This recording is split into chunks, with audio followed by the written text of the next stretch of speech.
Cari Shalom, bien-aimé dans le Christ, cet extrait vous est présenté par le Finish Work of Christ Ministries, autrement nommé Centre de Christ. Soyez encouragés pendant que vous écoutez. Parce que nous avançons, nous allons de gloire en gloire. Amen. Alléluia. Amen. Nous sommes plus grands que ce que nous voyons. Amen. Nous sommes plus grands que ce que nous voyons. Amen. Et aucune circonstance ne peut défaire ce que Christ est en train de faire. Amen. Rien n'est puissant pour le faire. Amen. Christ nous a établis dans les cieux, assis à la droite de Dieu, au-dessus de toutes choses. Amen. Rien ne peut nous dire le contraire. Alléluia. Amen. C'est ce que nous sommes et c'est ce que nous devons affirmer. Amen. Avant d'entrer dans mon message ce matin, j'aimerais vous dire quelque chose. Je l'ai dit hier, mais je vais le répéter encore. N'interprétez jamais votre vie à la lumière des circonstances ou des choses qui vous arrivent. Ne tombez jamais dans le piège là. Laissez toujours Dieu vous révéler, même les circonstances. Et que ne pensez pas que parce que quelque chose vous est arrivé, ça veut dire que... C'est une très mauvaise interprétation de la vie. Et chaque fois que vous le faites, vous séparez vous-même sans vous en rendre compte de la révélation de Dieu pour vous. Une chose peut vous arriver, peut-être depuis de vouloir vous décourager. Mais quand vous refusez de vous laisser décourager, ça veut dire que vous avez vécu la chose. Qu'importe ce qui est arrivé. Amen. Alléluia. Amen. Donc, vraiment, je ne sais pas, j'ai l'impression que le message dit, je vais le répéter même le mois prochain, ce n'est que de ça qu'on va parler, se voir comme Dieu nous voit, être capable d'interpréter ta vie comme Dieu l'interprète. Je vais vous enseigner, sinon je vous disais que, peut-être votre vie au-delà, au niveau des circonstances, vous allez vous voir, je crois que c'est même la semaine passée qu'on parlait de ça, lorsqu'on parlait de regardez, Jésus est né, la lumière du monde, le feu de Dieu est né. Quand les gens sont en train de dire que, oh, il y a ces personnes qui sont en train de se réjouir de sa naissance, mais en même temps, le Fils de Dieu qui est la lumière du monde naît, mes enfants meurent à cause de lui. Qu'est-ce que les mamans qui sont en train de perdre leurs enfants parce que Hérode a organisé une infanticide, c'est qu'on tue les enfants d'un certain âge. Imaginez-vous une maman vient lui prendre son enfant, on l'a tué, on va dire que pourquoi on tue mon enfant? Parce que Hérode est fâché, parce qu'il y a quelqu'un qui est né. Il croit que c'est lui le roi, et à cause de ça il veut tuer tous les enfants, parce qu'il veut tuer avec les enfants là, le roi là. Imaginez-vous quelques temps après, les gens apprennent que c'est à cause de Jésus qu'on tue, donc c'est à cause de lui qu'on a tué mon enfant. Imaginez-vous quel c'est le cœur de ces femmes. Elles vont interpréter, mais ils ne vont pas comprendre que non, voilà le sauveur du monde. Ouais, les gens peuvent dire que ouais, nous sommes en train de vivre une mauvaise période. Moi, ma prière, c'est que tout ce que je vous enseigne ici, que vous ne preniez pas ça juste comme parole de soupe. Vous ne sais pas moi. Mais que vous compreniez que c'est Dieu qui est en train de vous exalter. Et que vous viviez conséquemment par rapport à cela. Amen. Et tout ça, en tout cas. Donc nous allons continuer dans les dons du Saint-Esprit ce matin. En réalité, même nous allons même presque recommencer. Parce qu'il y a quelque chose que je ne vous ai pas dit. Les dons du Saint-Esprit sont 9 en réalité. Mais ils sont classés en 3 groupes. Les premiers groupes, ce sont les dons de révélation, c'est-à-dire les dons qui révèlent quelque chose. On appelle ça généralement les dons de révélation. Et dans ce groupe-là, il y a 3 dons. Il y a la parole de sagesse, la parole de connaissance et le discernement des esprits. Donc ça, ce sont la première catégorie de dons, ce sont les dons de révélation. C'est-à-dire les dons qui révèlent quelque chose. Les dons à travers lesquels quelque chose est révélé. Donc il y a 3 dons, la parole de sagesse, la parole de connaissance et le discernement des esprits. Ce sont les dons qui révèlent quelque chose. Maintenant, il y a une autre catégorie, ce sont les dons de puissance. Et les dons de puissance, ce sont les dons qui font quelque chose. Les deux catégories, ce sont les dons de révélation. D'accord? Donc les dons qui font quelque chose.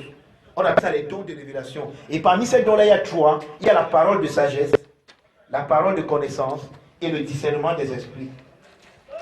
Ce sont les dons de révélation. Ça, c'est la première catégorie.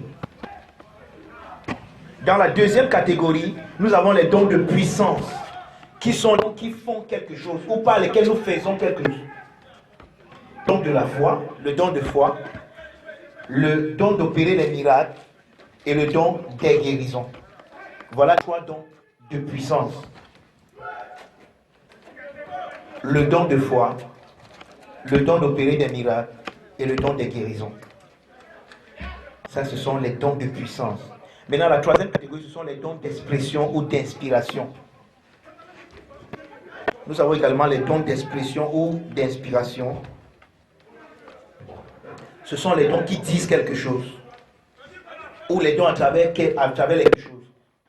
Et ce sont la prophétie, le don de prophétie, le don de diversité des langues et le don d'interprétation des langues. Donc les dons d'expression ou d'inspiration, ce sont les dons à travers lesquels on dit quelque chose. Les dons qui disent quelque chose. Le don de prophétie, le don de diversité des langues et le don d'interprétation des langues. Donc voilà les catégories. Donc, je ne vous ai pas donné ça la dernière fois. C'est ça comme ça. Donc il y a 9 dons en tout. Et les dons sont classés comme suit. Il y a les dons de révélation qui sont 3. Je les ai cités tout à l'heure. Il y a les dons de puissance qui sont également 3. Et il y a les dons d'expression ou d'inspiration. Dans les dons de révélation, nous avons la parole de salut, la parole de connaissance et la diversité et le discernement des esprits. Dans le don de sens, c'est-à-dire les dons qui font quelque chose, nous avons le don de foi, le don d'opérer des miracles et le don des guérisons.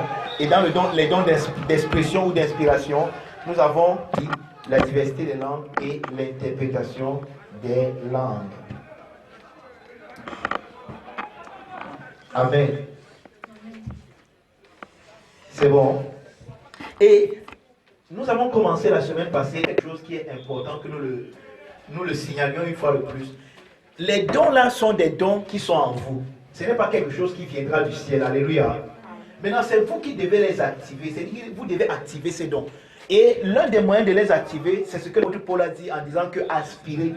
On a vu le mot là la semaine passée. Nous devons aspirer à ces dons. Nous devons aspirer de manifester ces dons. Nous devons aspirer à la manifestation des dons de l'esprit. Maintenant, nous allons rapidement donc les voir. Et certainement, une fois de plus, nous n'allons pas finir. Je ne sais pas, peut-être nous aurons une autre occasion dans le ministère, nous allons étudier ces dons en profondeur, parce que je crois qu'il faille, ou alors il faut que nous les étudions en profondeur. Et vous allez, puisqu'on a déjà étudié, ou bien nous sommes en train d'étudier les dons, ce qui s'est passé, c'est que nous allons vraiment avoir des moments de prière où nous allons vraiment prier pour la manifestation des dons. Il faut que les dons se manifestent au milieu.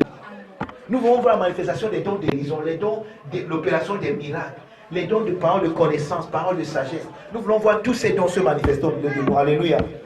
Et voilà, l'une des manières aussi de faire en sorte que l'église croisse aussi rapidement, c'est quand les dons se manifestent. Il y a des gens qui veulent seulement, venir voir les miracles. Il y a des gens qui veulent seulement venir pour les guérisons. Alors, pour organiser les dons, nous les invitons, on manifeste des dons, donc c'est important. Donc, la semaine passée, nous avons commencé par voir la parole de sagesse, je crois bien. Maintenant, nous allons donc commencer à étudier les dons là par catégorie. C'est pour ça que nous allons recommencer. La première catégorie, ce sont les dons de révélation. Les dons de quelque chose. Les dons qui manifestent, qui révèlent quelque chose. On a dit que c'est la parole de sagesse, la parole de connaissance et le discernement des esprits. Mais nous allons commencer d'abord par la parole de connaissance. Déjà, même le don de parole de sagesse, même on l'a vu la semaine passée. Amen. Et on est allé même tellement dans les détails que ça nous a même pris beaucoup de temps. Allons-y maintenant vers la parole de connaissance.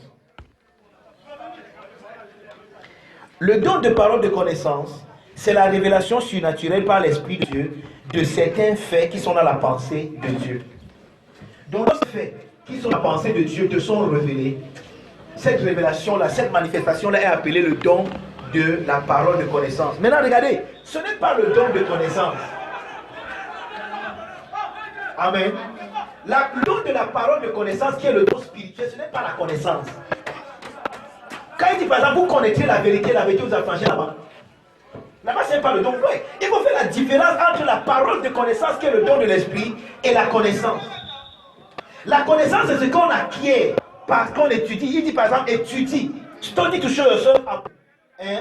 Il dit, fais tes efforts pour te montrer approuvé. Ça, c'est la connaissance. Par exemple, chaque fois que vous venez ici, vous écrivez les notes. Ça, c'est pas le don de l'esprit. Maintenant, vous partez à la maison, vous étudiez vos notes. Par exemple, je viens ici les mercredis, vous donnez quoi? Vous partez faire le devoir. Vous avez la connaissance. La connaissance, c'est pas le don de l'esprit.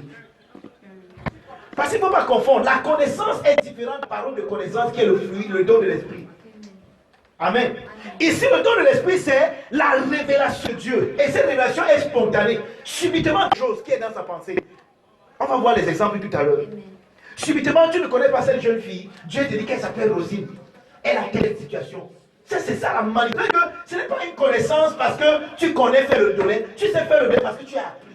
Il y a une connaissance qu'on acquiert par apprentissage. Là, c'est la connaissance. Mais ici, ce n'est pas quelque chose que tu as appris. C'est quelque chose qui vient de façon spontanée.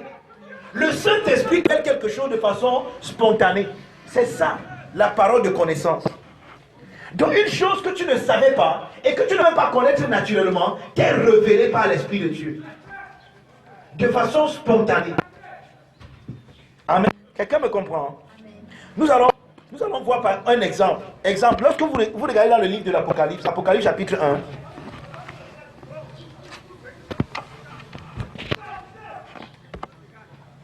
à partir du verset 10 jusqu'au verset 20.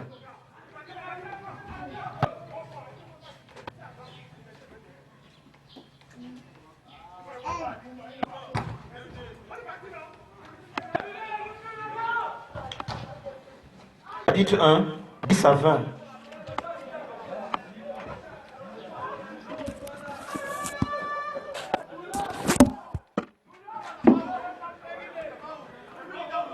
Alléluia.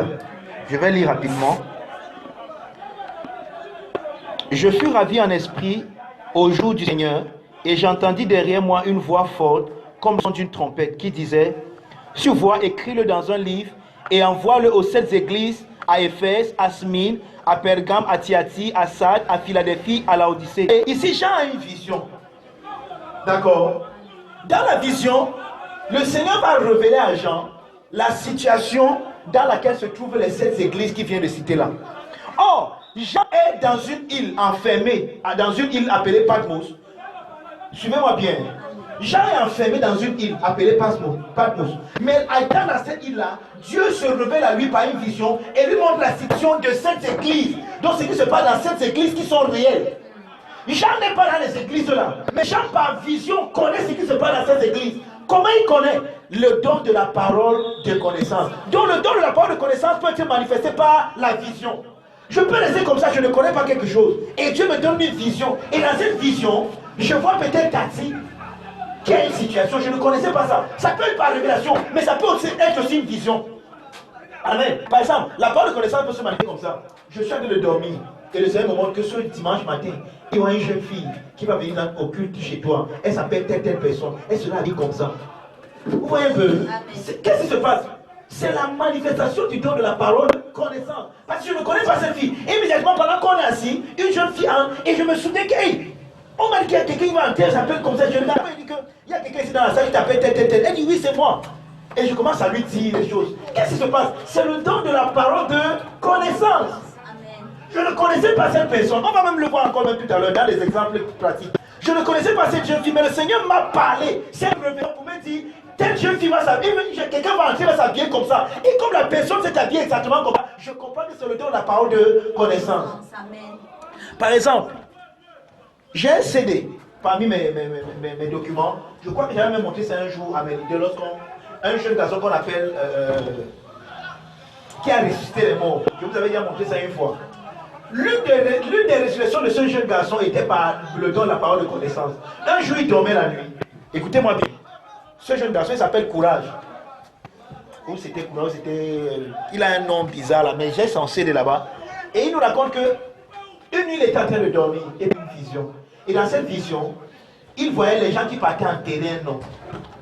Et il a demandé à ces gens, s'il vous plaît, est-ce que vous pouvez ouvrir le cercueil et je veux voir. Non, on ne peut pas te montrer le cercueil. Il dit, oh pardon, ouvrez un peu, je veux regarder ce qui est à l'intérieur. Et quand on a ouvert le cercueil, il a vu le visage de la personne qui est morte. Il a dit, mais cet homme-ci n'est pas mort. Il est seulement en train de dormir. Et il s'est vu dans la vision en train de lever cet homme. Il s'est réveillé. Ça, c'était le rêve. Ah, il a même oublié lui le rêve. En journée, il est en train de faire, il est lui en journée. Un jour, en journée, pendant, c'est le soir déjà. Un de ses amis a dit que, quand nous sommes en train d'aller à quelque part, je suis allé quelque part, là, il y a un type qui est mort. Il y a un type qui est mort, oui. Tu peux m'accompagner? Il dit, ok, alors lui, il a oublié le rêve. C'est quand il arrive là que, dès qu'il arrive à l'endroit, il dit, je suis gay. J'ai même fait un rêve cette nuit. Et on m'a montré même le visage de la personne. Il demande aux gens, s'il vous plaît, par où vous pouvez aller me montrer? Parce que le mot était embaumé, emballé. Et on était en train de faire son cercueil, parce qu'on était maintenant à lever ses cordes pour faire son cercueil, parce qu'il n'avait pas l'argent pour aller acheter. Et on voulait l'enterrer. Là, il demande que par où vous pouvez enlever un peu le linceul, ils avaient embaumé. Il dit que dès qu'on a enlevé, il voit que c'est le même visage qu'il a vu dans son rêve. Dès qu'on a enlevé, il a commencé à rire. Pourquoi il rit? Il rit parce qu'il sait qu'il a vu la manifestation du don de l'esprit qui est la force de connaissance. Oui, un miracle va s'opérer tout à l'heure, mais parce que quelqu'un a reçu la parole de connaissance. Amen. Amen. Amen. C'est pas qu'il est venu là, il a dit, au nom de Jésus, lève-toi. Non, c'est que quand on a ouvert le visage, il s'est souvenu que c'est le même visage que j'ai vu dans mon rêve. Dieu est venu dehors, dans le rêve, qu'est-ce qui s'est passé? Dieu lui a donné une parole de connaissance.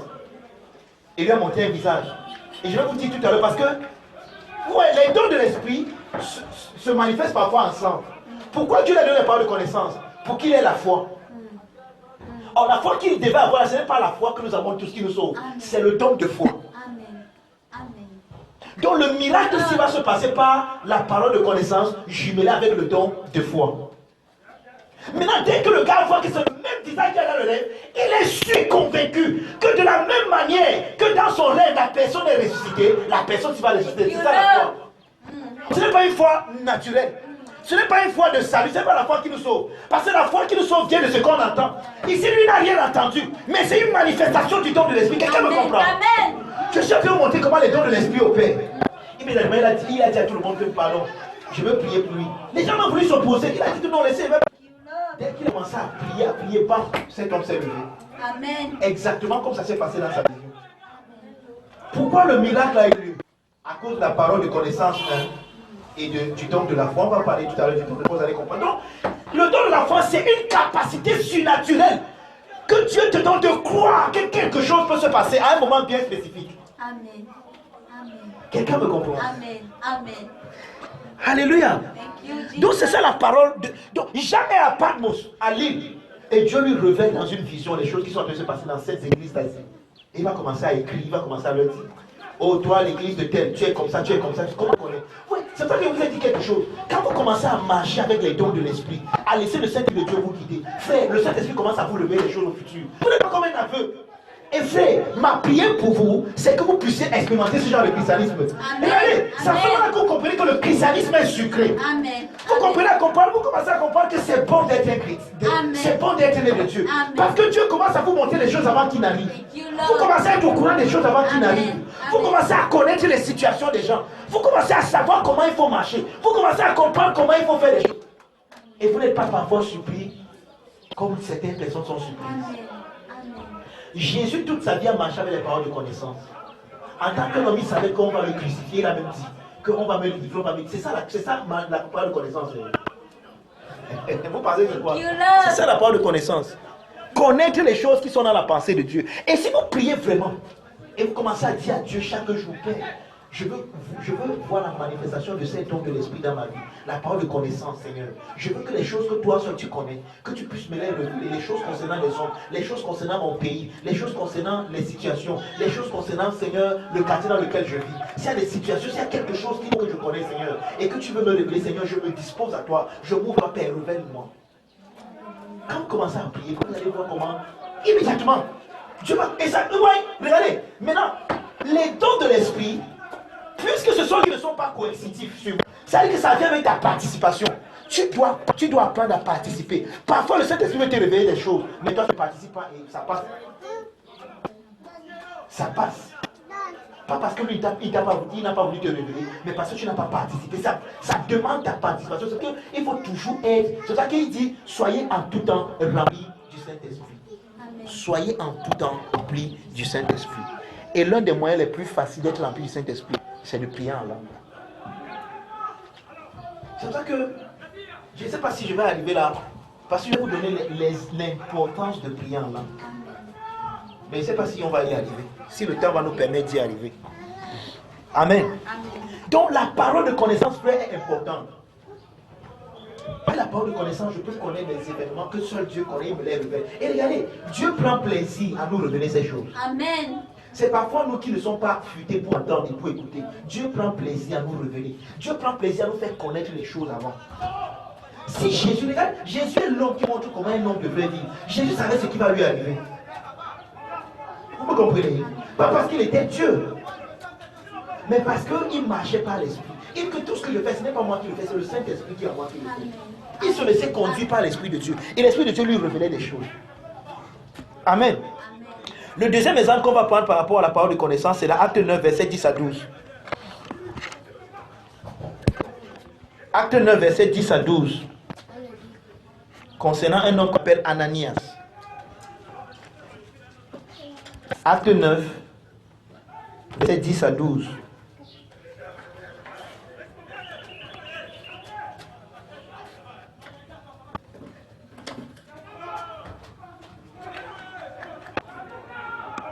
Alléluia. Acte 9, verset 10 à 12, je vais lire. Vous allez encore voir là la manifestation de la parole de connaissance. Oh Père, Seigneur, nous nous ouvrons à la manifestation de la parole de connaissance dans nos vies. Au nom puissant de Jésus. Amen. Merci Seigneur parce que nous n'étudions pas ces choses pour rien. Seigneur, pendant que nous en parlons, tu nous donnes d'être convaincus que ça vient de toi. Et tu nous donnes d'être convaincus que c'est ce que pour nous Père. Nous voulons manifester ces dons dans ce ministère. Quand nous sommes sur la moto, quand nous sommes dans les rues, quand nous rencontrons des hommes, dans tout ce que nous faisons, dans notre interréaction, chaque jour au quotidien, Père, nous sommes ouverts pour la manifestation des dons de l'Esprit. Alléluia. Regardez ce qui se passe. Acte 9, verset 10 à 12. Or, il y avait à Damas un disciple nommé Ananias. Le Seigneur lui dit dans une vision. Parfois, la parole de connaissance peut venir par une vision. La vision. Tu vois quelque chose. Amen. Donc, il n'y a pas le don des visions. Mais à travers la vision, tu peux avoir soit la parole de connaissance, soit le discernement des esprits. On va le voir tout à l'heure. À travers la vision, tu peux voir le discernement. On va voir ce que c'est que le discernement des esprits tout à l'heure. Mais il n'y a aucun don des visions. La vision, c'est un moyen par lequel l'esprit peut te révéler soit la parole de connaissance, soit le discernement des esprits. Amen. Ou également même le rêve. Par exemple, je prends un exemple très simple. Joseph est en train de penser que Marie a fait de lui un homme cocu et qu'elle est allée avec un autre homme. Il s'apprête à aller divorcer avec elle. Mais quand il dort, un ange vient lui révéler la nuit que non, Marie, la situation que tu vois là, ce n'est pas comme tu penses. C'est quoi là-bas? La parole de connaissance. Il ne connaissait pas ça, il ne savait pas que c'est un ange qui est venu visiter Marie. Et l'ange lui dit par une vision, dans un rêve. Donc tu peux rêver, et le rêve là c'est la manifestation de la parole de connaissance. Amen. Tu peux avoir une vision et la vision c'est la manifestation de la parole de connaissance. Alléluia. Quelqu'un me comprend? Donc nous sommes au verset. Nous sommes à quel verset? Verset 10 soir. Regardez la promptitude avec laquelle il répond. Dieu dit Ananias. Ouais, le problème parfois c'est que Dieu t'appelle, mais tu n'entends même pas la voix de Dieu. Le gars c'était là, il était là. Le problème c'est que parfois nous ne sommes pas là prêts à écouter Dieu. Dieu va te dire Rosine, tu n'écoutes pas, tu dois occuper à autre chose. Pourtant il t'appelle Rosine. Ouais, regardez, ici Dieu va envoyer Ananias faire quelque chose d'inédit. Ananias c'est celui qui va aller prier, quelqu'un qui va aller imposer la main à l'apôtre Paul. Vous connaissez le grand Paul. Voici celui qui lui a imposé la main, qui recouvre la vue. Parce que quand il s'est révélé à Paul, Paul est devenu aveugle. Et on l'a amené quelque part. Oh, Ananias, il n'est pas un apôtre, il n'est pas un prophète, il n'est pas un évangile, il n'est rien dans le. Il est un lémado, on appelle les gens ainsi comment? Je crois que j'ai écrit ça quelque part ici dans mes notes. Ananias, c'est un laïc. Donc quelqu'un qui n'est pas dans le ministère. Vous pouvez dire que non, c'est un apôtre.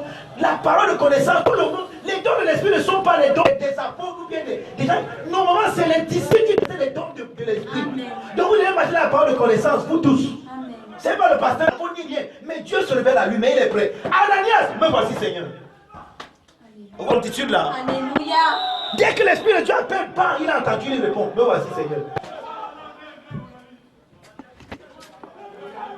Et le Seigneur lui dit, lève-toi, va dans la rue qu'on appelle la droite, et cherche dans la maison de Judas un nommé Saul de Tarse, car il prie. Et il a eu dans une vision un homme du nom d'Ananias qui entrait et qui lui imposait les mains afin qu'il recouvre la vue. Vous voyez, deux de connaissance. Amen. Paul est en train de prier là-bas. Dieu lui a dit dans une vision qu'il y a quelqu'un qui a la main. Première parole de connaissance. Et en même temps, Dieu ça va donc dire aussi à Ananias que toi aussi, comme tu vas là, va dans tel endroit. Comment Ananias sait qu'à tel endroit, il y a quelqu'un qui s'appelle Paul? Il ne connaît pas, il ne peut pas connaître. Dieu connaît. Oh, Dieu qui connaît ça, Ananias. Alléluia. C'est ça la parole de connaissance. Donc Dieu connaît toutes choses. Amen. Et Dieu qui connaît toutes choses te révèle cela parce qu'il veut changer une situation, par exemple. Parce qu'il veut préserver, par exemple, d'un accident. Parce que de la même manière que tu as révélé à Ananias qu'il y a telle personne qui est dans telle maison, il prie et qu'il a montré que tu vas venir. Il y a telle personne qui est en train de vouloir voyager, il ne veut pas partir. Amen. Il y a telle personne qui est en train de vouloir emprunter un avion, tu ne veux pas emprunter cet avion.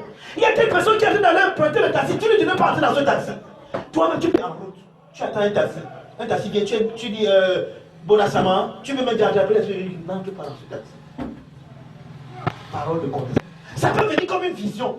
Tu vois que bam, peut-être assis avec l'accident en route. Tu te dis non, s'il vous plaît, passez. Et tu vois quelque part en route, tu vois, ça a fait vraiment l'accident. C'est passé, tu n'as pas connaissance. C'est venu comme une vision. Amen. Voici les tiens normal. Amen. Quelqu'un me comprendre? Amen. Voici la vie chrétienne normale. Si tu n'as pas le genre d'expérience là, tu n'es pas un chrétien normal. Je crois que le Père veut nous amener à une logique. Amen. Amen. Quelqu'un me comprend? Amen. Nous sommes des êtres mystérieux. Le christianisme est mystique. Et il y a un père de l'église qui a dit que en ce temps où nous vivons aujourd'hui, si tu veux un christianisme de Yengue, il dit qu'il sera difficile d'être un chrétien juste d'apparent si tu n'es pas mystique. Et quand on parle, que le mot là ne vous effraie pas, c'est un mot chrétien. Mystique veut pas seulement de quelqu'un qui marche par l'Esprit de Dieu. C'est tout. C'est ça un mystique. C'est-à-dire que tu vas commencer à faire des choses qui seront tellement étranges que les gens qui ne marchent pas par l'Esprit de Dieu vont dire que tu es malade, que tu es même fou. Frère, Jesus. j'ai l'impression qu'il faut que je fasse tout un séminaire où je parle des choses. Abba Father. Oui, où on enseigne ces choses. Voici la vie chrétienne normale. Excusez-moi. Tu apprends que c'était les bandits qui étaient là, tu es en train d'être agressé. Excusez, mais.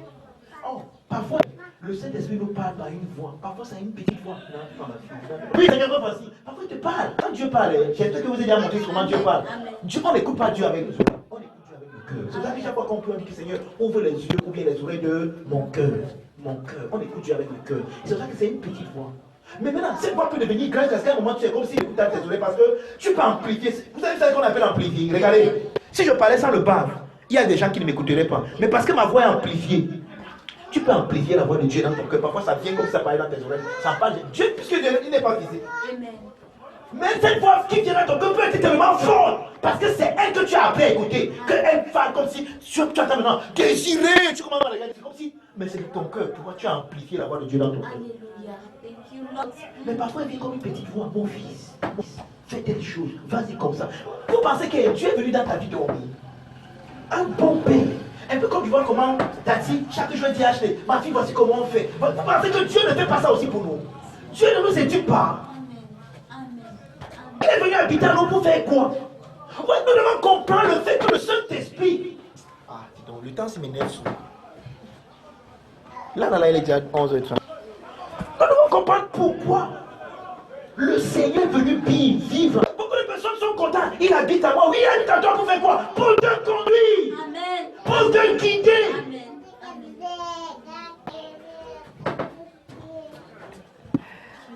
Alléluia. Oui. Donc, il y a, dans le passage qu'on vient de lire, il y a deux paroles de connaissance. Paul est en train de prier. Dieu lui montre qu'il y a quelqu'un qui va venir qui s'appelle Ananias. Parole de connaissance. Ananias aussi ne priait même pas. Dieu l'appelle Ananias. Lui, va en tel point. Regarde comment Dieu est précis. Alléluia. Et c'est là aussi je vais insister. Quand Dieu te parle, il est précis. Il ne te met pas en confusion. Amen. Il te dit exactement ce que tu dois faire. Amen. Il te donne la connaissance. C'est ça. Dieu n'est pas confus. Il ne peut pas mettre les gens dans la confusion. Amen. Dieu te parle, il te le dit clair. Tu sais ce qu'il a dit à Joseph, regarde, accepte-moi, prends-la pour ton épouse. Parce que, il a expliqué à Joseph. Ici, il explique clair. Ananias va, il explique. Vous avez lu? Il lui dit la rue, la maison, hein? Lève-toi, va dans la rue qu'on appelle la droite et cherche dans la maison de Judas un nommé Saul de Tarse. Car il dit, et il a vu en vision un homme nommé et qui lui imposait les mains afin qu'il recouvre la vie. Oh, je vous ai dit que généralement la parole de connaissance est accompagnée de la parole de sagesse. Alors la parole de sagesse, on te dit ce que tu dois faire. La connaissance, c'est que ça te montre seulement ce que tu dois connaître. Mais dans la parole de sagesse, tu connais ce que tu dois, c'est la sagesse. Amen. Amen. Généralement, les deux vont souvent ensemble. Hein? Frère, je suis sûr que je n'enseigne pas ces choses-ci dans l'église-ci de façon anodine. Je suis sûr qu'on va commencer à voir ça. Amen. Pas seulement dans l'église. Si ce n'est pas seulement quand tu viens à l'église. Tu marches à route, Dieu te dit que ma fille n'achète pas le pain là. Amen. Tu attaques les gens ont mangé le pain là, ils sont bons. Parce qu'on a mal fait ça, on a mis quelque chose. Vous ne savez pas ça? Amen. Thank you, Jesus. Mais regardez, si tu n'apprends donc pas à marcher avec l'Esprit de Dieu, tu risques de manger un peu empoisonné, ça te tue, ça tue tout le monde. Pas parce que Dieu n'est pas avec toi. Amen. Mais parce que tu n'as pas appris à écouter sa voix. Il t'a peut-être dit, oui, ne prends pas. Mais oui, il dit, reste tranquille, il reste ne bouge pas. Non, il lui dit de parler seulement à l'intérieur. Hey, ne parle pas. Hey, ne fais pas.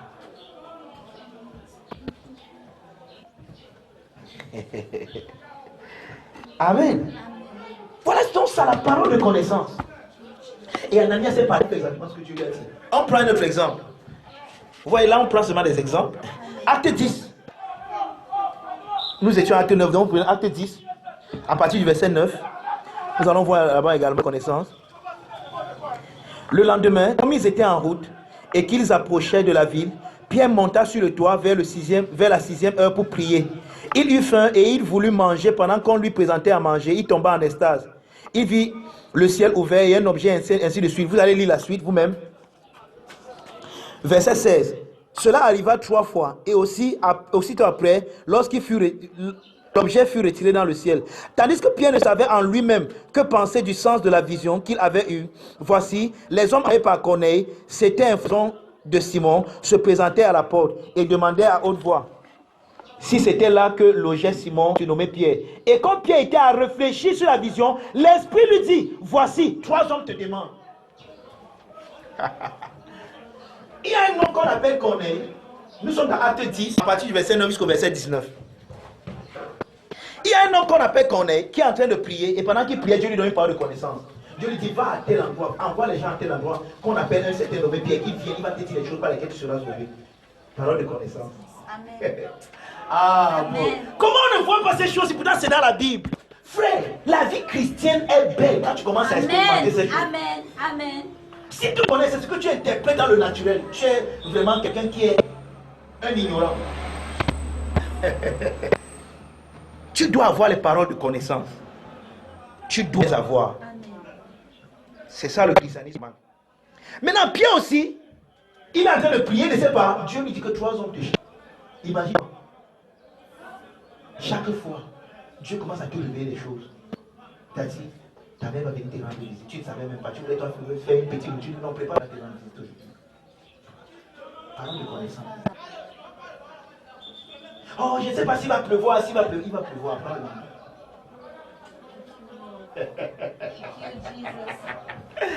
Oh, Saint-Esprit, donne-nous de t'expérimenter. 3 hommes te cherchent. L'Esprit révèle à Pierre. Ça, c'est la parole de connaissance. Pierre, là où il est, il ne sait pas que 3 hommes le cherchent. Dès que Pierre descend, lisez la suite, vous allez voir. Hein? On était au Acte 10, verset 19.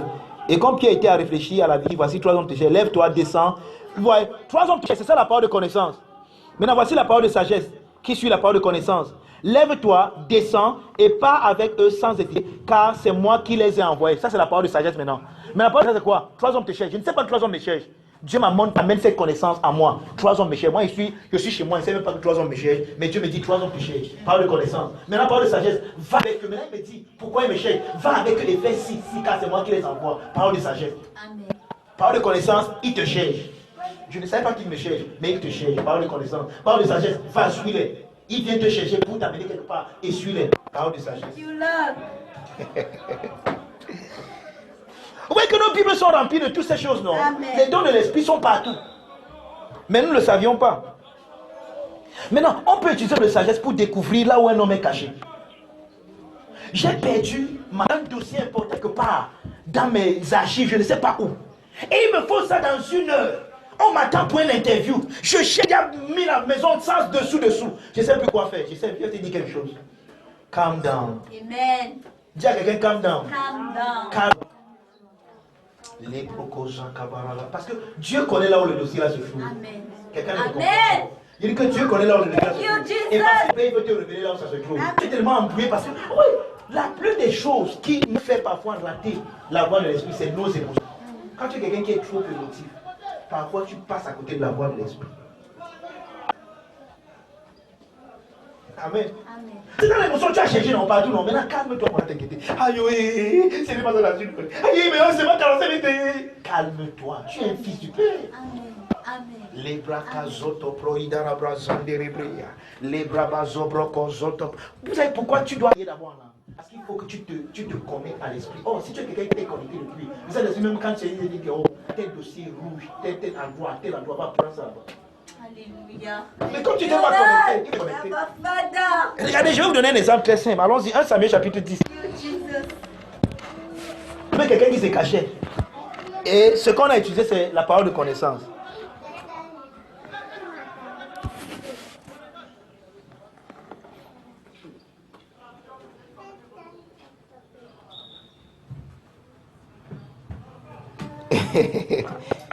Lisons à partir du verset 20.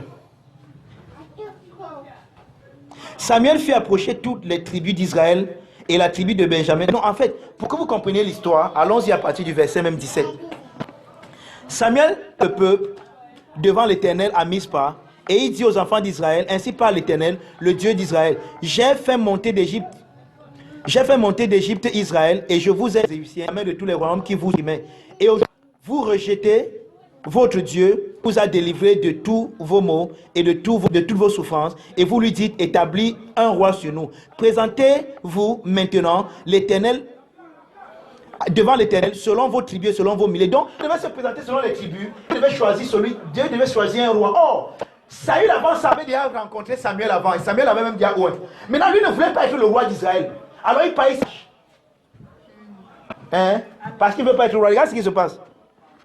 On dit, verset 20, Samuel fit approcher toutes les tribus d'Israël et la tribu de Benjamin fut désignée. Il fit approcher la tribu de Benjamin par famille et la famille de Matri fut désignée. Puis Saül, le fils de Kis, fut désigné. On le chercha, mais on ne le trouva point. C'est Saül. Il a déjà désigné sa famille, sa tribu, tous ceux qui ont vu maintenant le roi. Maintenant, où est Saül? Saül n'est pas là. Vous savez, il était caché. Et on ne l'aurait jamais trouvé. N'eût été ce que les gars s'y vont faire. C'est pour ça que je vous ai dit que calme-toi. Si les gens, si dans l'Ancien Testament, eux qui n'avaient pas le Saint-Esprit comme toi tu l'as, s'ils ont pu manifester ce genre de choses, à combien plus forte raison? À combien plus forte raison? On dit verset 21 à la fin, on le chercha mais on ne le trouva point. On consulta de nouveau l'Éternel. Y a-t-il un homme qui soit venu ici? Et l'Éternel dit, voici, il est caché. Oui! On consultait Dieu et Dieu leur a dit, oh oui, il est caché. Je cherche quelque chose, je ne trouve pas. Frère, tu connais là où ça se trouve.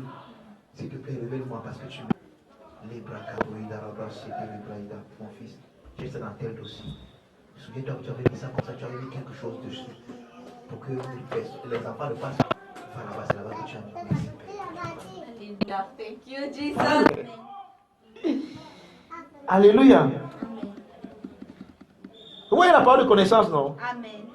On peut également utiliser la parole de connaissance dans l'évangélisation. Jésus a utilisé la parole de connaissance pour évangéliser une femme, la femme samaritaine. Wow, votre fils sont tellement légers, quand ça tombe.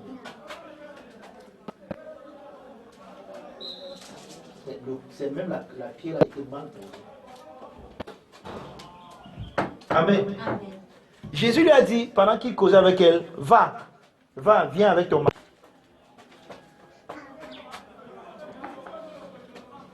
Laisse même ça comme ça, tourne seulement la pierre là.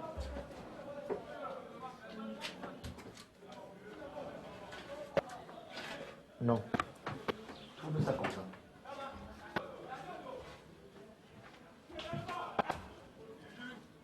Et si ça reste, tu mets même ça ici là. Amen. Donc, vous voyez, regardez seulement comment la parole de connaissance va encore, on va seulement pouvoir un truc aujourd'hui, on va s'arrêter là. En tout cas,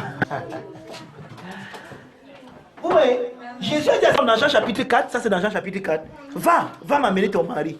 Elle lui a dit, écoutez, elle lui dit, je n'ai pas de mari. Écoutez Jésus, tu as dit vrai. Avec ce mari, celui avec lequel tu n'es pas ton mari. Comment il sait ça? Je ne connais pas cette femme.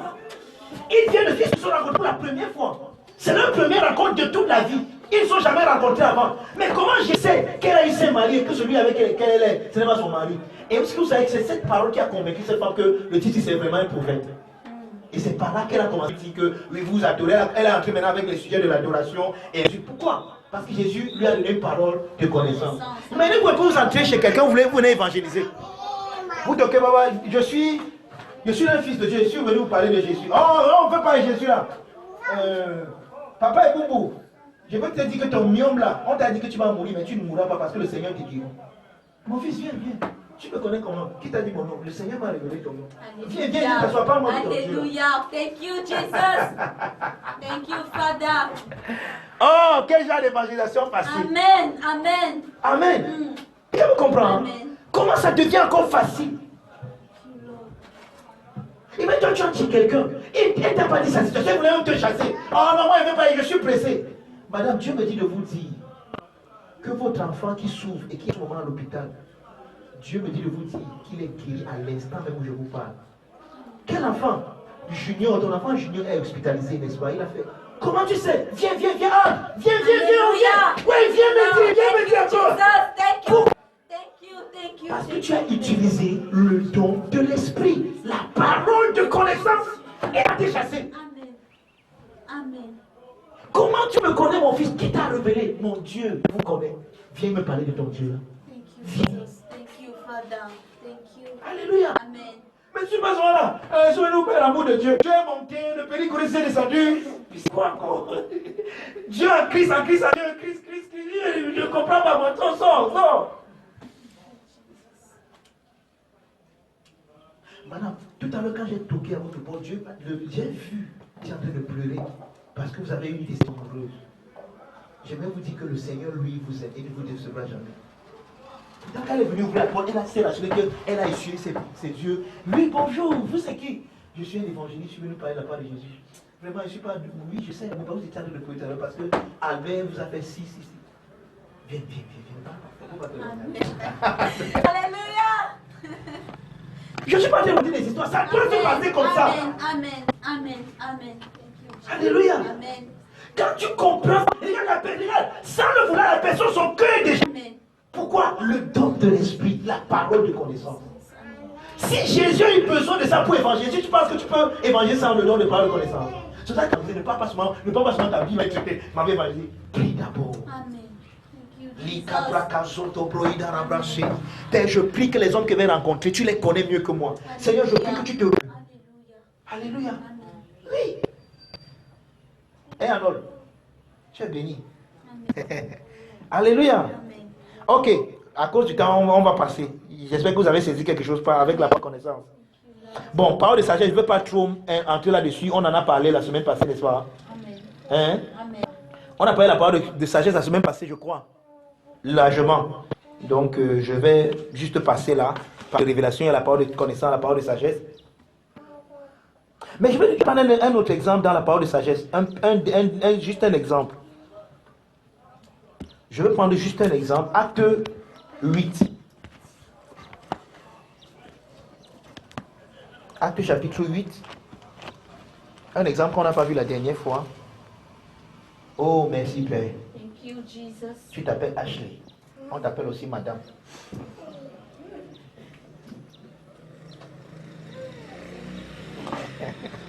Oui, vous êtes là. Hein? Verset 26 à 29.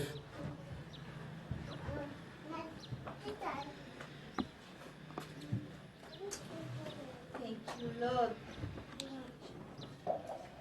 26 à 29, je vais lire. Un ange du Seigneur s'adressant à Philippe lui dit: lève-toi, va du côté du midi sur le chemin qui descend de Jérusalem à Gaza, celui qui est désert. Il se leva et partit. Ouais, lève-toi, va. Il ne lui dit même pas pourquoi il doit aller. Ça, c'est la parole de connaissance. Oui, c'est vrai que je dis que quand vous êtes prompt à écouter l'Esprit de Dieu, il vous parle à chaque moment. Amen. Tu peux être dans l'Esprit de Dieu, tu pars là-bas, tu trouves que. Prends l'enveloppe là. Tu avais besoin de combien? 100 000, voilà, 100 000 plans. Abba Father. Oh boy.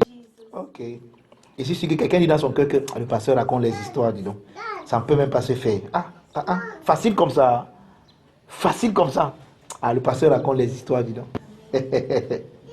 Il se leva et partit, et voici un Éthiopien, un eunuque, ministre de Candace, reine d'Éthiopie, et surintendant de tous les trésors, venu à Jérusalem pour adorer, s'en retournait, assis sur son char, et lisait le prophète Ésaïe. L'Esprit dit à Philippe: avance et approche de ce char. Voilà tout ce que l'Esprit lui a dit. Va à tel endroit. Il part, il s'arrête. Ok. Maintenant tu vois le char là. Oui, là maintenant c'est pas étape. Va à Bonasama. Avance vers le lycée de Bonasama. Tu vois là-bas devant toi, entre. Alléluia. Et même quand Philippe arrive là-bas, il lui dit pas ce qu'il doit faire. Il dit: approche-toi du char. Philippe s'approche du char. Il voit que l'homme est en train de lire un pas. Il lui pose la question: comprends ce que tu as en train de lire? Il dit non. Il dit ok, je vais t'expliquer. Comment lui expliquer? C'est pour ça que le type là croit. Il part, il le baptise et il rentre en Éthiopie. C'est pour ça que les gens ne le savent pas. Le premier pays à avoir reçu l'évangile de Jésus, la première nation païenne, c'est en Afrique. Ce n'est pas en Europe, c'est en Éthiopie. L'évangile est arrivé en Afrique avant d'arriver en Amérique, en Europe et partout. Amen. C'est quand vous trompez souvent, vous dites que c'est eux qui ont amené l'évangile en Afrique, les soirs. C'est pas vrai. L'évangile est arrivé en Afrique avant, c'est de l'Afrique. Parce qu'en Éthiopie, il y avait une grande librairie qu'on appelait, j'ai oublié même comment on appelait ça, je vais vous donner une autre fois. C'est de la, et la plupart des grands théologiens qui ont canonisé votre Bible ici, c'est les Africains. Par exemple, parmi eux, il y avait Athanase, qu'on appelle Saint Athanase. C'était un Africain, c'était un noir. L'évangile est quitté d'ici pour aller en Europe, ce n'est pas quitté de l'Europe. Il y a des gens qui Trump, ils disent que ça, c'est les choses des Blancs. On vous trompe en disant que c'est les choses des Blancs. C'est les Blancs qui ont amené ça. Ce n'est pas vrai.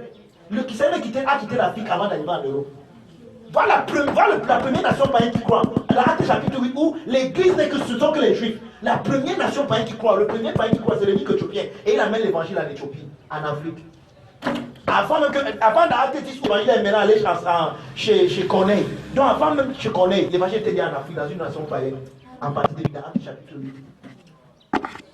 Ouais, quand vous ne connaissez pas l'histoire, c'était les Africains. Les grands théologiens de l'époque, les pères de l'église, c'était les Africains. Athanase, par exemple. Prenez-nous allez à Google, mettez Athanase, Saint Athanase. Vous regardez les images qui vont venir, c'est un noir. Bien noir même. C'est les Africains, les Éthiopiens. Amen. Quelqu'un me comprend? Hein? Donc, ce n'est pas la chose de blanc. Donc, vous voyez, là, c'est la parole de sagesse. Va à tel endroit. Avance. Fais comme ça. Qu'est-ce que le Seigneur veut donner? Les paroles de sagesse. Amen. Rapidement, regardons un peu le discernement des esprits. Rapidement. Et on aura bouclé avec les 3 dons de révélation. Donc, on a dit que les 3 dons de révélation, il y a la parole de sagesse, parole de connaissance et le discernement des esprits.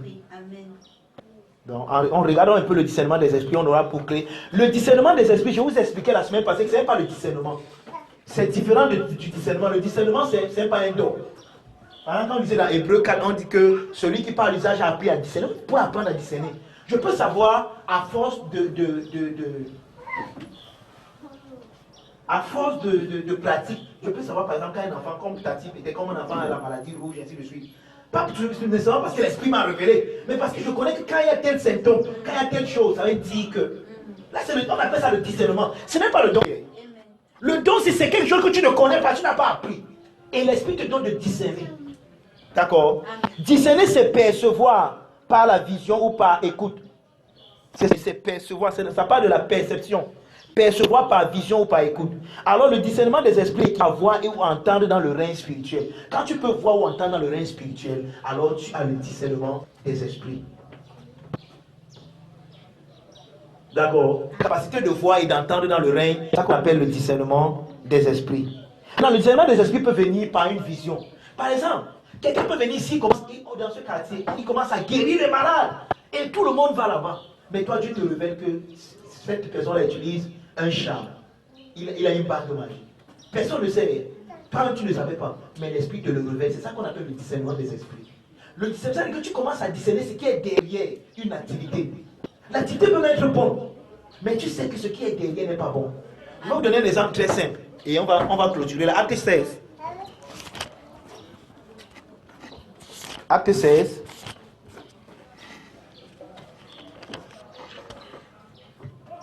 Verset 16 à 18.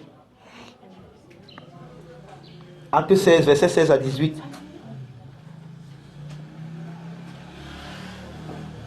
Comme nous allions au lieu de prière, une servante qui avait un esprit de python et qui, en devinant, procurait un grand profit à ses maîtres, vint au-devant de nous et se mit à nous suivre, Paul et nous. Elle criait: ces hommes sont les serviteurs du Dieu très haut. Ils vous annoncent la voie du salut. Ce qu'elle disait, c'était vrai. Hein? Est-ce que c'est vrai que ces hommes étaient les serviteurs du Dieu très haut? Oui. Paul et cela n'étaient pas les serviteurs du Dieu très haut. Est-ce qu'ils n'annonçaient pas le salut aux hommes? Donc ce qu'elle disait était exact, non? Donc dans les noms, ça ne devait même gêner personne. Mais l'esprit par lequel elle parlait n'était pas l'esprit de Dieu. La mentalité par laquelle elle parlait n'était pas la mentalité de Dieu. Et je ne vais pas entrer dans les détails pour vous expliquer pourquoi on dit qu'elle a un esprit de python. Elle avait un esprit de serpent. Et vous connaissez ce que c'est que le serpent. Et twisted. Hein? Amen. Maintenant, on dit que, écoutez ce qu'on dit. Elle fit cela pendant plusieurs jours.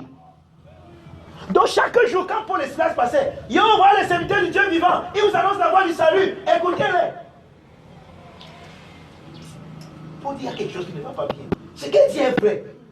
Mais, en tout cas, On dit qu'à un moment, il a fatigué Paul. Pourquoi Paul s'est fatigué? Parce qu'il ne pouvait plus sortir. Il a compris maintenant que non, ce n'était pas l'Esprit de Dieu. Il a le discernement des esprits. Amen. Amen. Vous voyez ça? Amen. Paul, fatigué, se retourna et dit à l'Esprit, je t'ordonne au nom de Jésus de sortir d'elle. Et il sortit à l'heure même. Alléluia. Oui, Paul. Amen. Comment Paul sait que la femme, ce n'est pas l'Esprit de Dieu qui l'a dit? Comment il sait que c'est un mauvais esprit? Comment Paul sait le discernement des esprits? Pourtant, ce qu'elle dit est vrai. Elle n'a pas dit que je vous laisse pas écouter ma nation, ils vont vous amener à l'enfer. Non, elle dit que voici les serviteurs du Dieu vivant. Ils vous annoncent d'avoir du salut, écoutez-les. C'est vrai. Mais ce n'est pas l'Esprit de Dieu qui parle en elle. C'est ça le discernement des esprits. Quelqu'un peut te dire que Jésus, mais tu dis que, je ne sais pas, tu me dis bien, c'est que tu dis est vrai, mais il y a quelque chose. L'esprit, la mentalité. Pourquoi? Parce que la personne vient te dire ce qui est vrai, mais après elle va venir dire que donne-moi ton argent, donne-moi tes biens, donne-moi ceci. Il est après ton argent, c'est ça qui l'intéresse. Mais il vient d'abord, il cache en t'apportant une bonne nouvelle pour te séduire. Donne-moi maintenant. Oui, c'est un homme de Dieu, prends. Oh, c'est un homme de Dieu, prends mon compte bancaire. Oh, c'est un homme de Dieu, prends, j'ai mes biens. En général, toi, tu es sans et tu n'as plus rien.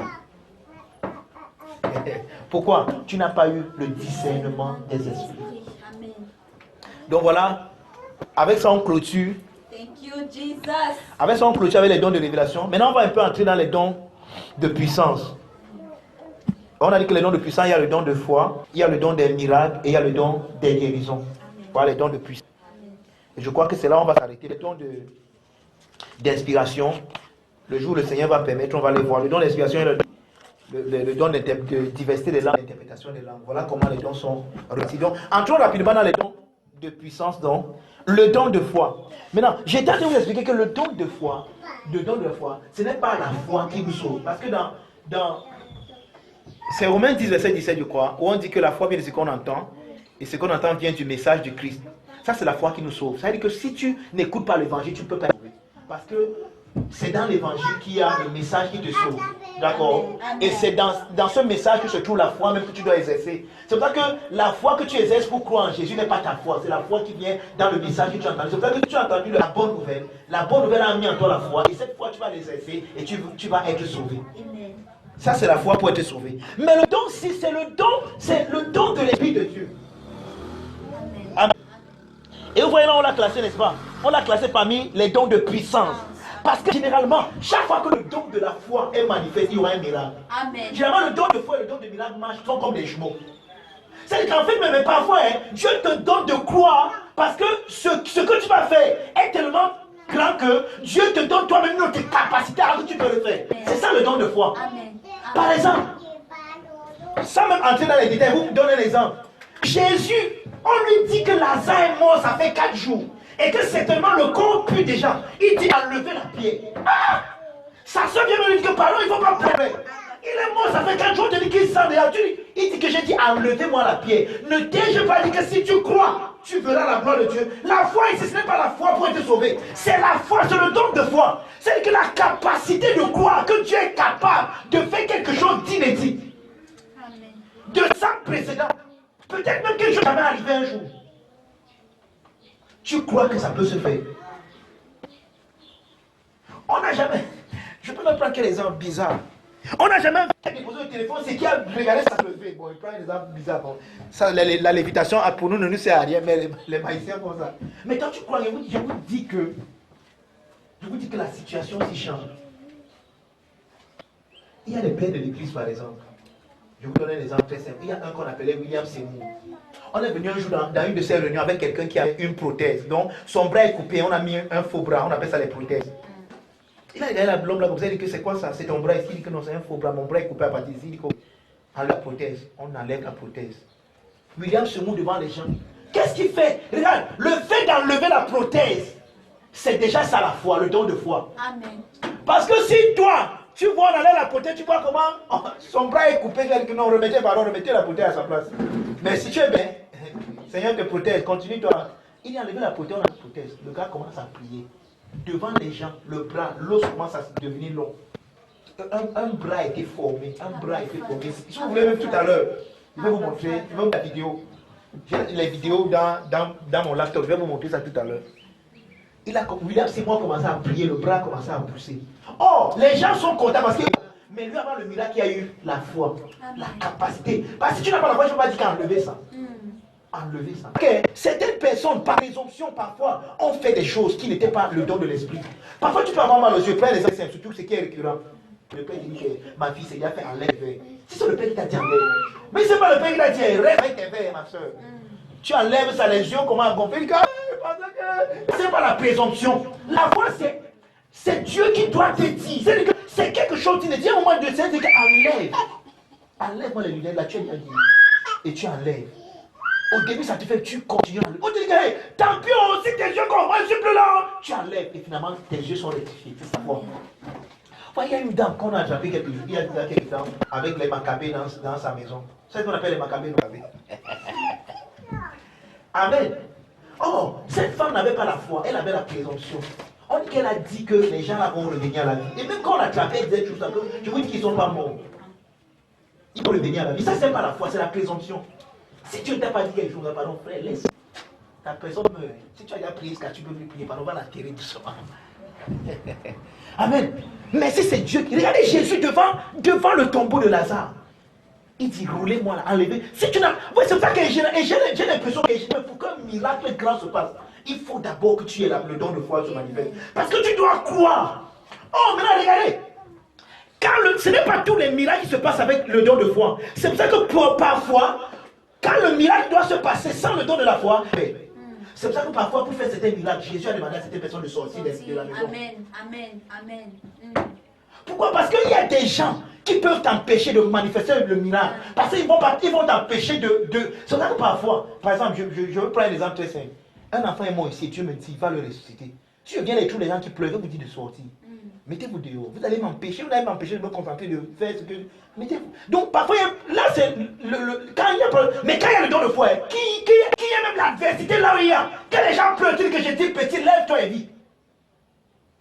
Parce que par la foi, tu as transcendé tout ce que les perceptions sensorielles pouvaient faire pour te décourager ou bien pour te déconnecter au miracle.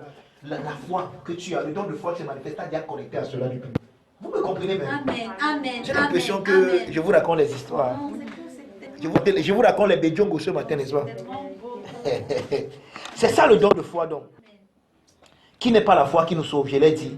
Je vais vous donner un exemple. Je vais vous donner seulement 2 exemples. Ou alors même 3. Il y en a tellement. J'ai répertorié tellement dans l'Ancien comme dans le Nouveau Testament. Prenons d'abord dans l'Ancien Testament. Il y en a tellement, mais je vais prendre un seul. Daniel chapitre 6.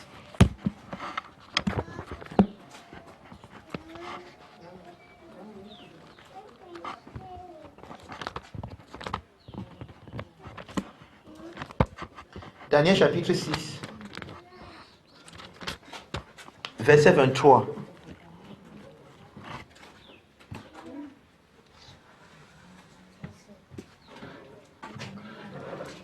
Daniel 6, verset 23.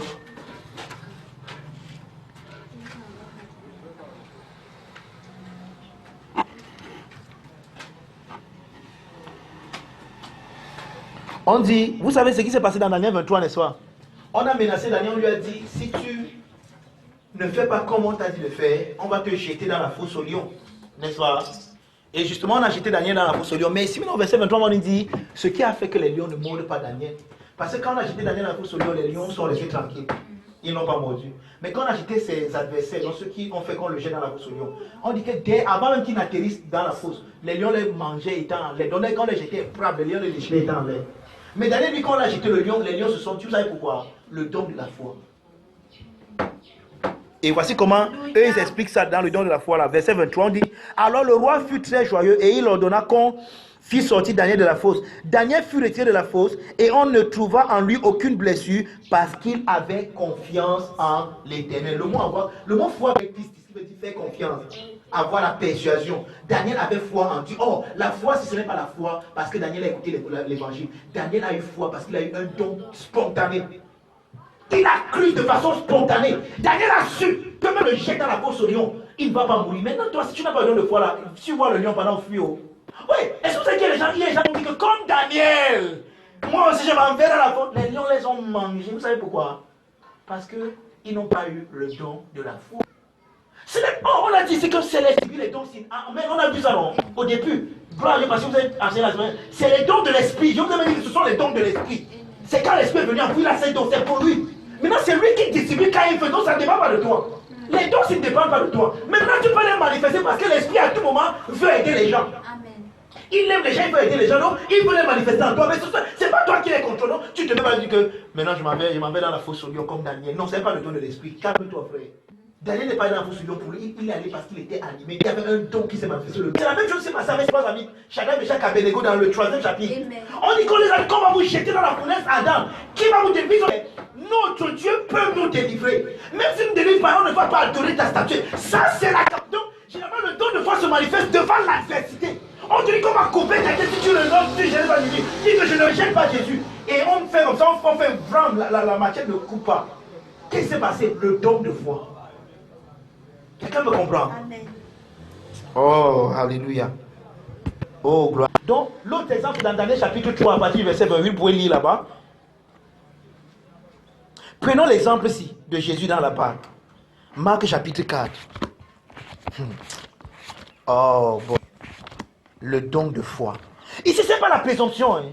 C'est que, en fait, quand le don, vous savez, les dons de l'esprit, quand ça se manifeste généralement, toi-même, tu n'es qu'une victime. Tu sais toi-même que ici, qu'est-ce qui m'a fait croire? Par exemple, il m'a pas devant Jésus Lazare, un gars qui est mort depuis 4 jours. Donc, quand on dit qu'il est. Parce que dans la science, à partir du 3e jour, le corps de l'homme commence à se décomposer. Donc, un corps qui se décomposait déjà, qui se déstructurait. Et vous savez, donc, le corps de l'homme commence à se décomposer au niveau de son sexe. Vous savez pas ça? Ah, je vous apprends. Je suis votre scientifique. Pour l'homme, c'est au niveau du sexe. Bon, je ne sais pas pour la femme, mais plus bien pour l'homme, c'est au niveau du sexe. Ça pourrit, ça commence. Après, ça vous avez ton corps. Le corps qui se décompose déjà. J'ai enlevé moi la vie. Jésus, qu'est-ce qu'il fait? Ouais, mais le problème, c'est lui qui est non, il est le fils de Dieu. Jésus a fait tout ça en tant qu'un homme. Amen. Qu'est-ce qui le pousse à croire qu'à se passer? Lazare sort et Lazare sort. Pourquoi? Le don de foi. Amen. Allons-y, Jésus dans la barque, Marc chapitre 4.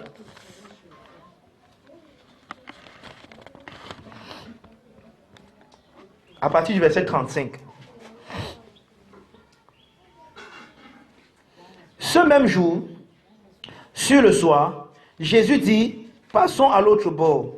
Après avoir renvoyé la foule, ils l'amenèrent à la barque où il se trouvait. Il y avait aussi d'autres barques avec lui. Il s'éleva un grand tourbillon et les flots se jetaient dans la barque au point qu'elle se remplissait déjà.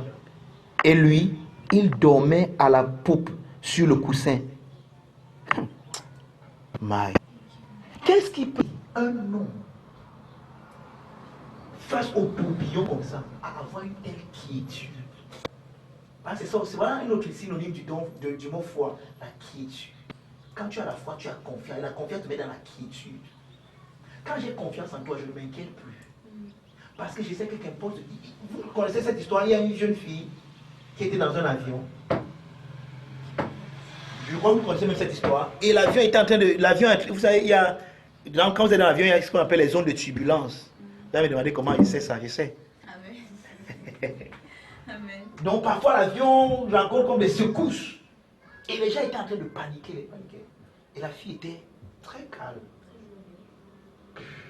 Quelqu'un s'est tourné et lui dit, mais j'ai dit, ma petite, tu es la petite ici, mais tu es très calme, tout le monde est inquiet.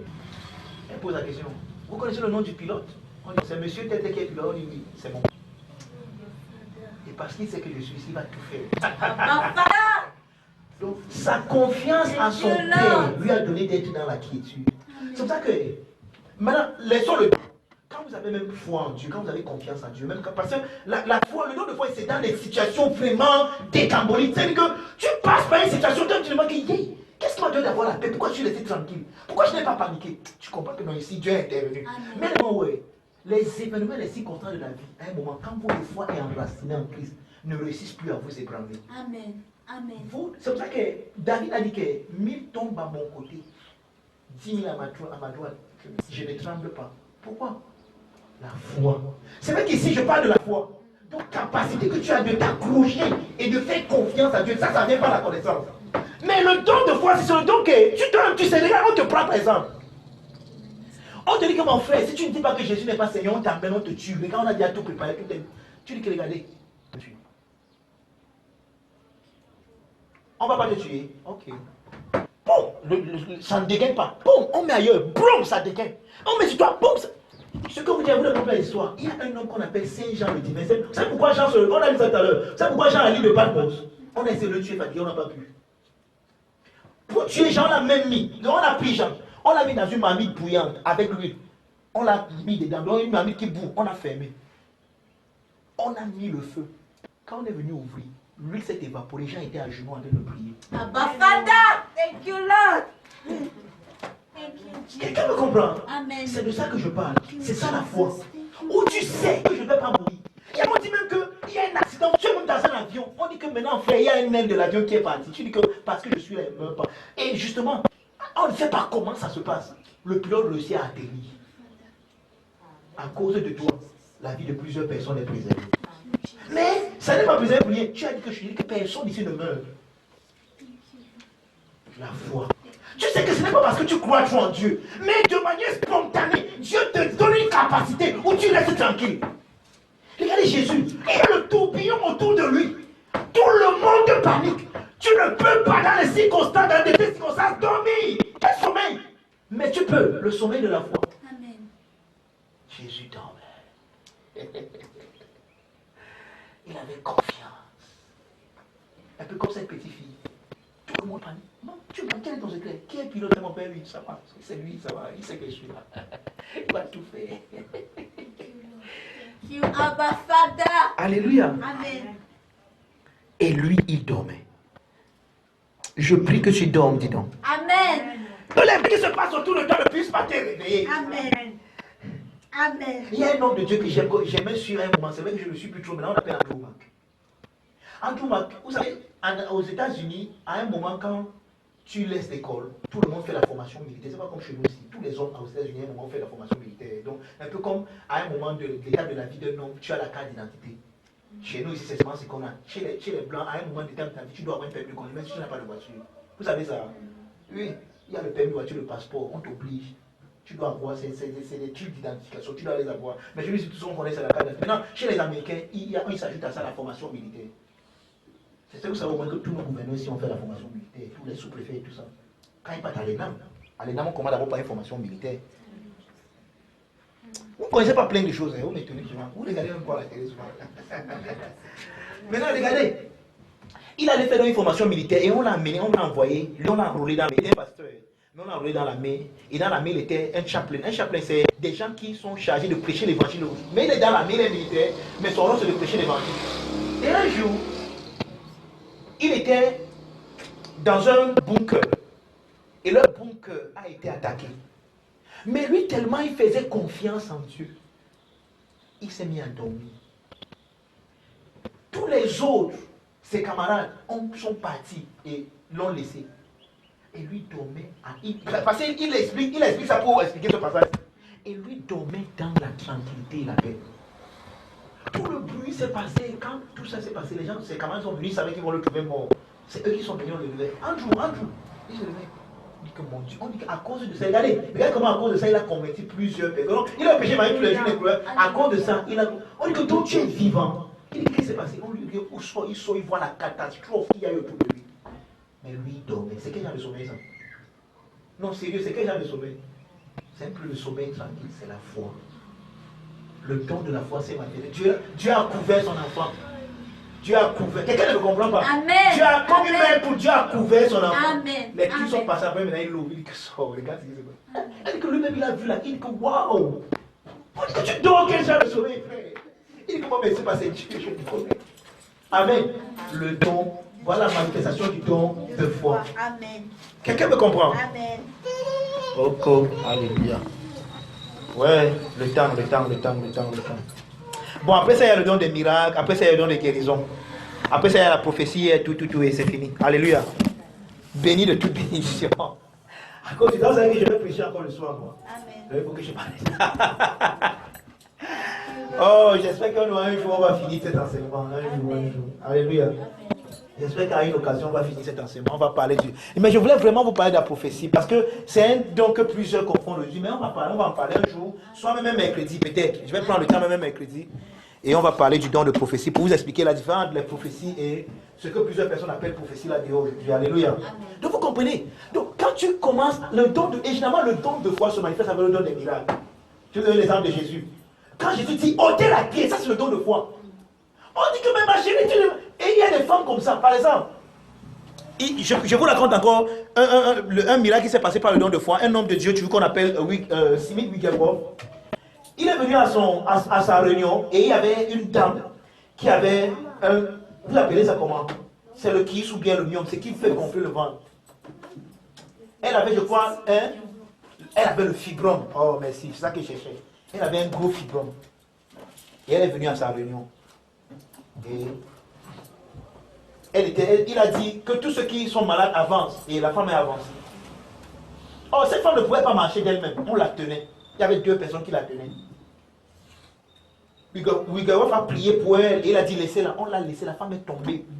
Parce qu'elle ne pouvait pas se tenir debout. On la soutenait. Et elle est tombée avec son ventre. Les gens dans la zone disent wow! Wigglesworth n'a pas crié. Il a dit relevez-la. On la relève. Il prie encore pour elle. Il dit laissez-la. On laisse. La femme tombe encore. Tout le monde. Les dons, ça fait mal. Lui, il est resté là. Il dit relevez-la. On la relève. 3e fois, il prie pour elle. Il dit encore laissez-la. Même les gars qui arrêtaient ont voulu maintenant s'opposer à lui. Et il y a quelqu'un dans ça qui a crié oh toi vieux, laisse la dame là tranquille. Tu vas voir qu'elle a mal. Il dit que toi occupe-toi des affaires. Moi je connais ce dont je parle. Il dit laissez-la. Dès qu'on a laissé la femme bande, ce n'est plus elle qui est tombée, cette fois qui est tombée. Le fibrome est tombé bras. Alléluia. Alléluia. Qu'est-ce qui se passe? Comment? C'est un miracle. Amen. Hein? Mais le miracle, ce n'est pas un miracle seul. Le miracle, c'est en adéquation avec la foi. Il savait que ça va se passer. C'est ça qu'il a dit, laissez là. Elle tombe, ça le tue. Je sais pas qu'il la déteste. Il dit que ça. Vous imaginez une femme qui est malade, elle tombe, bro, tout le monde. Lui, arrêtez là. Il prie encore. Il dit, laissez. Quand la 3e fois, il a dit, il dit que même la qualité, on dit que ouais, c'est même quoi avec toi? Tu veux tuer la marie? Il dit, je l'ai laissé là. Dès qu'on a laissé, bam, le fibrome est tombé, boum. La maman a commencé à jubiler partout. Elle a été guérie. Le don de foi. Amen. Quelqu'un me comprend. Amen. Donc tu sais que ça va se passer. Thank you, Jesus. Ce n'est pas une présomption, tu sais. Parce que le Saint-Esprit t'en a convaincu. Alléluia. Amen. Père, nous voulons te rendre grâce. Je veux que simplement que tu lèves les mains, on va prier. Père, nous voulons te rendre grâce et te dire merci parce que tu nous as donné en cette année de voir ces choses et de partager ces témoignages. Seigneur, la foi vient de ce qu'on entend. Et ce qu'on entend vient du message de Christ. Père, je prie que en nous, il y ait cette foi de manifester ces dons. Le désir de manifester ces dons. Le désir de manifester ces dons. Le désir de voir le don de foi, le don des miracles, le don des guérisons, la parole de connaissance, la parole de salut, le discernement des esprits, le don de prophétie, la diversité des langues, l'interprétation des langues. Le désir de voir ces dons se manifester en nous au nom de Jésus. Amen. Père, nous voulons te rendre grâce et te dire merci. Père, nous sommes ouverts à voir ces dons se manifester. Nous sommes ouverts à recevoir des informations de toi. Nous sommes ouverts à recevoir le but de toi concernant des personnes, concernant des endroits, concernant des pays, concernant même le monde. Père, nous sommes prêts à recevoir. Saint-Esprit, merci parce que voici la vie chrétienne normale. Voici le vrai christianisme. Et nous sommes des vrais chrétiens. C'est pour ça que nous allons voir ces dons se manifester dans nos vies. Au nom de Jésus. Amen. Amen. Amen. Amen. Nous savons qu'en ce mois de Saint-Esprit, chaque dimanche, on a la scène. Donc nous allons rapidement ouvrir la table à laquelle nous allons participer. Tellement j'ai expliqué la scène que maintenant on peut prendre sans trop d'explications.